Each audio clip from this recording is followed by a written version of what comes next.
আজকে সেশন হচ্ছে খুব সহজে আপনি কিভাবে অ্যাডজেক্টিভ চিনবেন, রাইট? অ্যাডজেক্টিভ শব্দটা নাউনের দোষ গুণ অবস্থার বর্ণনা দেবে। একটা নাউনকে যদি কোনো ওয়ার্ড যদি সিম্পলি মডিফাই করে তার নাম হচ্ছে অ্যাডজেক্টিভ।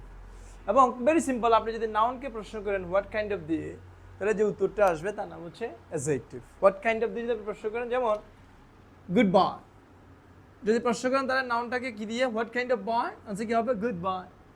যেমন বলেন big city, what kind of city, big city. তাহলে small country, what kind of country, answer কি হবে স্মল কান্ট্রি।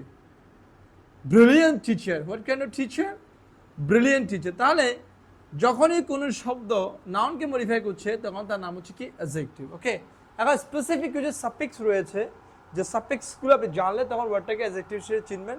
সেই সাফিক্সগুলোর নাম কি, যেমন ও ইউএস, কীভাবে ডেঞ্জার শব্দটা নাউন, এটার সাথে যদি আপনি ও ইউএস যুক্ত করে দেন তাহলে এটা কি হলো অ্যাডজেক্টিভ, ডেঞ্জারাস। নেশন, এটা নাউন, নেশন থেকে কি হলো ন্যাশনাল, এটা অ্যাডজেক্টিভ। যেমন এডুকেট থেকে কি হয়ে গেল এডুকেটিভ। এটা যেটা আইসি প্রলিফিক, প্রলিফিক। তারপর এডুকেটিভ, তারপর ইকোনমিক, ইকোনমি থেকে ইকোনমিক, এরকম টিফ, এডুকেটিভ। এরপরে হচ্ছে আইএস, চাইল্ড থেকে চাইল্ডিশ, ফুল থেকে ফুলিশ, বুক থেকে বুকিশ, ওয়ান্ডার থেকে ওয়ান্ডারফুল, বিউটি থেকে বিউটিফুল, এরকম। ল্যাস, কেয়ার থেকে কেয়ারলেস। এরপর হচ্ছে ইম্পর্টেন্স থেকে ইম্পর্টেন্ট, ইম্পর্টেন্ট। এবার ইয়ান্টে, ডিফারেন্স থেকে ডিফারেন্ট। এরপর ব্লাড থেকে ব্লাডি, ওয়াটার থেকে ওয়াটারি।